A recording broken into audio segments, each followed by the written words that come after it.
بسم اللہ الرحمن الرحیم۔ آج میں جان پہچان کا پہلا سبق حمد آپ کو میں پڑھانے جا رہا ہوں۔ حمد کے شاعر جناب اسماعیل میرٹھی صاحب ہیں۔ انہوں نے اس حمد کے اندر بڑی خوبصورتی کے ساتھ اللہ رب العزت کی حمد و ثنا بیان کی۔ سب سے پہلے ہم اسماعیل میرٹھی کے بارے میں آپ کو بتانا چاہتے ہیں۔ اسماعیل میرٹھی جیسا کہ آپ دیکھ رہے ہیں بورڈ کے اوپر 1844 عیسوی میں میرٹھ شہر میں پیدا ہوئے اور 1917 عیسوی میں اسماعیل میرٹھی اس دنیا سے رخصت فرما گئے۔ اسماعیل میرٹھی جیسا کہ میں نے بتایا کہ بہت ہی کم عمری میں انہوں نے اعلیٰ لیاقت حاصل کی۔ گھر میں ابتدائی تعلیم حاصل کیا۔ میرٹھ کے فارسی کے استاد رحیم بیگ سے انہوں نے فارسی زبان کی اچھی تعلیم حاصل کی۔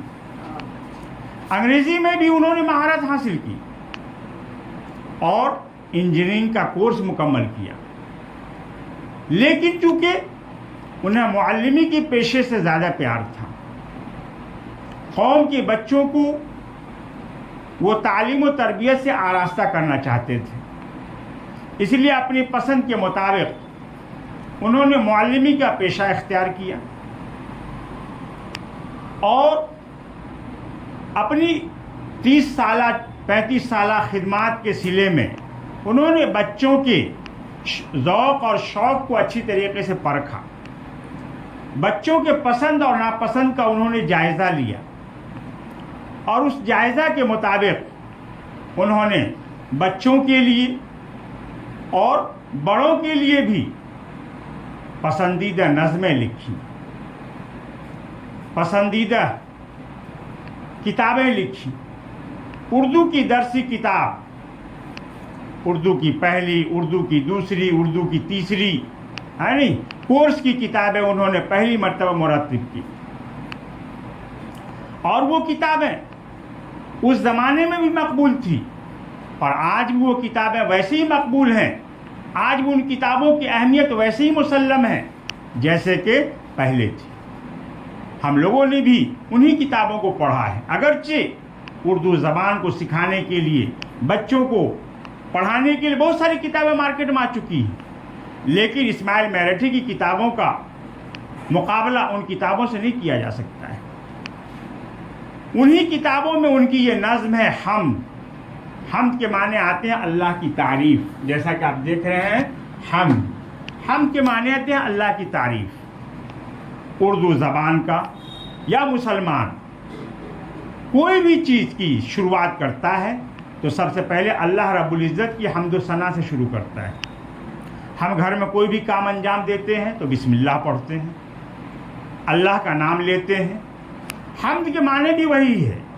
قرآن پاک میں پہلی سورہ ہے الحمدللہ رب العالمین، سورہ فاتحہ۔ تمام تعریف اللہ کے لیے ہے جو سارے جہان کا پالنہار ہے۔ شاعر نے بھی اپنے نظم کی شروعات کی ہے حمد سے، جس کے بول ہیں تعریف اس خدا کی جس نے جہاں بنایا، کیسی زمیں بنائی کیا آسماں بنائی۔ بالکل سورہ فاتحہ کے ترجمہ کو دیکھ لیا جائے اور اسماعیل میرٹھی کی اس نظم کو دیکھ لیا جائے، کہا ہے کہ ساری تعریفیں حمد و ثنا اس اللہ کے لیے ہے، اس خدا کے لیے ہے جس نے اس کائنات کو بنایا ہے۔ کتنی خوبصورت زمین بنائی ہے اور کتنا ہی خوبصورت آسمان بنایا ہے نہیں جو ہم دیکھتے ہیں تو پورا نیلگوں نظر آتا ہے۔ اور زمین کو کیسے بنایا ہے کہ ہرے بھرے پیڑ پودوں سے اس کو سجا دیا ہے، گھاس پھوس پیڑ پودے درخت سے سجا دیا ہے کہ جو دیکھتا ہے انسان تو اسے دیکھتا ہی رہ جاتا ہے۔ مٹی سے بیل بوٹے کیا خوشنما بنائے۔ مٹی دیکھیے جو پیروں سے روندی جاتی ہے، مٹی کی کوئی حقیقت نہیں سمجھی جاتی. اس مٹی پر انسان اکڑ کر کے چلتا ہے. سب سے کمزور اور ضعیف اگر ہے تو مٹی ہے. لیکن اس مٹی کے اندر اللہ تعالیٰ نے کیسی خوبی رکھی ہے کہ جتنے بھی بیل بوٹے ہیں وہ سب اللہ نے اسی مٹی سے اگائے ہیں. اور یہ بیل بوٹے ہی کیا، انسان کی تخلیق بھی اللہ نے مٹی سے کی ہے نہیں؟ تو شاعر نے کہا کہ مٹی سے بیل بوٹے کیا خوشنما ہوا ہے. گلاب ہے، چنبیلی ہے، رات رانی ہے نہیں، اور ارہل کے پھول ہیں. یہ سارے بیل بوٹے اللہ نے اسی مٹی سے اگائے ہیں. اور اس مٹی کو اللہ نے کیا کہا؟ پہنا کے سبز خلعت، ان کو جمع بنایا. مٹی کو اللہ تعالیٰ نے، زمین کو اللہ تعالیٰ نے ہرا بھرا جوڑا پہنا کر کے نہیں جمع شکل بنا دیا ہے. جیسے کوئی انسان نیا کپڑا رنگ برنگا کپڑا پہن کر کے اپنے آپ کو آراستہ اور پیراستہ کرتا ہے، اللہ تعالیٰ نے ایسی زمین کو بھی ہری بھری زمین، یعنی اس کے اندر ہرے بھرے پیڑ پودے اگا کر کے زمین کو خوشنما بنا دیا ہے. آپ اگر دیکھیں، غور کریں تو ریگستان کتنا بدنما لگتا ہے. پٹھاری علاقہ، پہاڑی علاقہ کتنا بدنما لگتا ہے، جس پر گھاس نہیں، پیڑ پودے نہیں، کتنا بدنما لگتا ہے. لیکن اس زمین کو اللہ تعالیٰ نے ہرے بھرے پیڑ پودے سے سجا دیا ہے. سورج سے ہم نے پائی گرمی بھی، روشنی بھی. یہ سورج جس سے ہمیں گرمی بھی ملتی ہے اور روشنی بھی ملتی ہے. کیا خوب چشمہ تو نے اے مہرباں بنایا. اللہ تعالیٰ نے سورج کو چشمہ بنایا ہے. چشمہ کہتے ہیں سوتا کو، جہاں سے زمین سے پھوٹ کر کے پانی نکلتا ہے. سورج بھی ٹھیک اسی طریقے سے ایک سوتا ہے جس سے انسان کو گرمی ملتی ہے، حرارت ملتی ہے، اور اسی طریقے سے یہی سورج پانی کو جذب کر کے آبزرو کر لیتا ہے، بادل بنا دیتا ہے، اور وہی بادل کی شکل میں زمین پر برسا دیتا ہے. اگر وہ پانی نہ برسے تو زمین میں گھاس پھوس، پیڑ پودے، غلہ، اناج، پھل پھول کچھ بھی نہیں ہو سکتا ہے. تو شاعر نے کتنے بہتر طریقے سے اپنی اس نظم میں سورج کو چشمہ بنایا ہے، چشمہ بتایا ہے کہ سورج ہی سے تو یہ ساری نعمتیں ہم کو مل رہی ہیں. جہاں انسان کو طاقت ملتی ہے، حرارت، پیڑ پودوں کو طاقت ملتی ہے، حرارت ملتی ہے، پھل اور پھول اگتے ہیں، اناج پکتے ہیں اس سے.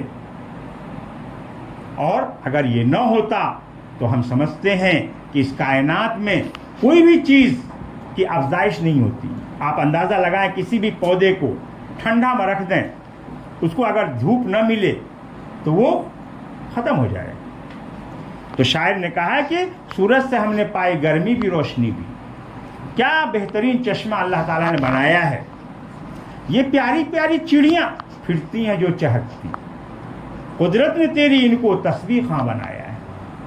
شاعر کہتا ہے کہ یہ چڑیاں ہیں جنہیں ہم دیکھتے ہیں کہ شام کے وقت وہ اپنے گھونسلے میں آتی ہے چہچہاتے ہوئے، اور صبح کے وقت اپنے گھونسلے سے نکلتی ہے اپنے رزق کی تلاش میں چہچہاتے ہوئے. ہم تو اسے چہچہانا ہی بولتے ہیں، لیکن در حقیقت وہ اللہ کی تسبیح بیان کرتی ہے.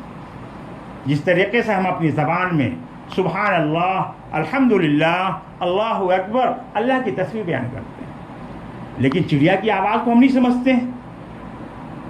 تو شاعر کہتا ہے کہ چڑیا جو بول رہی ہے، چہچہا رہی ہے، یہ چہچہا کر کے اللہ کی تسبیح بیان کر رہی ہے. اللہ تعالیٰ نے اس کو تسبیح خواں بنایا ہے، یعنی تسبیح پڑھنے والا بنایا ہے. قدرت نے تیری ان کو تسبیح خواں بنایا. اللہ تعالیٰ نے اس کو تسبیح خواں یعنی تسبیح پڑھنے والا بنایا ہے. رحمت سے تیری کیا کیا ہے نعمت میسر.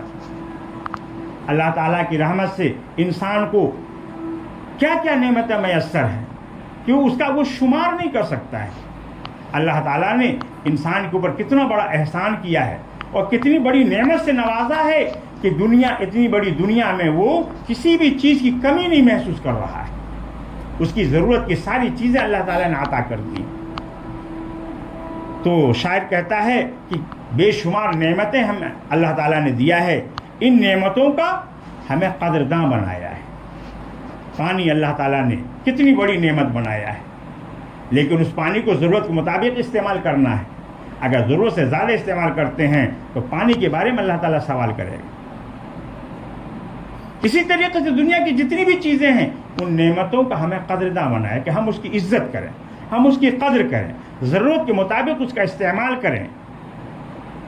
بلا ضرورت اگر استعمال کرتے ہیں تو اللہ تعالیٰ باز پرس کرے گا۔ ہر چیز سے ہے تیری کاریگری ٹپکتی۔ اللہ تعالیٰ نے کتنا بہترین ساری چیزیں بنائی ہیں۔ قرآن نے کہا ربنا ما خلقت ھذا باطلا، اے ہمارے رب آپ نے کسی بھی چیز کو بیکار نہیں پیدا کیا ہے۔ شاعر نے اپنے اس نظم میں اسی آیت کا ترجمہ کیا ہے کہ ہر چیز سے ہے تیری کاریگری ٹپکتی۔ جتنی بھی چیزیں اللہ نے بنائی ہے سب میں اس کی حکمت پوشیدہ ہے، سب میں اس کی کاریگری پوشیدہ ہے۔ آپ چرند سے لے کر کے پرند تک دیکھ لیں، کیڑے سے لے کر کے مکوڑے تک دیکھ لیں، انسان سے لے کر کے حیوان تک دیکھ لیں، یہ 18 لاکھ مخلوقات جو اللہ نے پیدا کیا ہے۔ ہمیں تھوڑی دیر کے لیے محسوس ہوتا ہے کہ اللہ نے یہ مچھر کیوں پیدا کر دیا، ہمیں محسوس ہوتا ہے کہ اللہ تعالیٰ نے یہ سانپ کیوں پیدا کر دیا، ہمیں محسوس ہوتا ہے کہ اللہ تعالیٰ نے کیڑے مکوڑوں کو کیوں پیدا کر دیا، لیکن اس کی حکمت تو وہی بہتر جانتا ہے۔ جب حکماں نے اس پر غور و فکر کیا تو انہوں نے پایا کہ واقعی اللہ تعالیٰ نے کسی بھی چیز کو بیکار نہیں پیدا کیا ہے۔ یہ کارخانہ تو نے کب رائے گاں بنایا، اور آخری مصرع شاعر کہتا ہے کہ اے اللہ تو نے اس دنیا کو بیکار نہیں بنایا ہے۔